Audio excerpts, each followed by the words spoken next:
essa boca, vai, querer.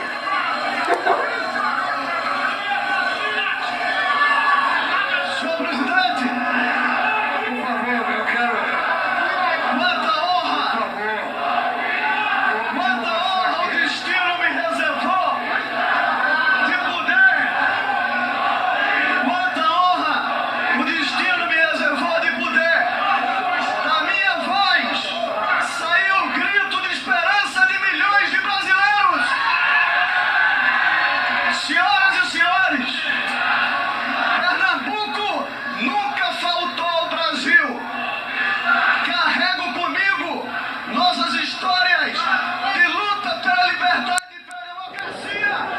Por isso eu digo ao Brasil, sim para o futuro! Aí está.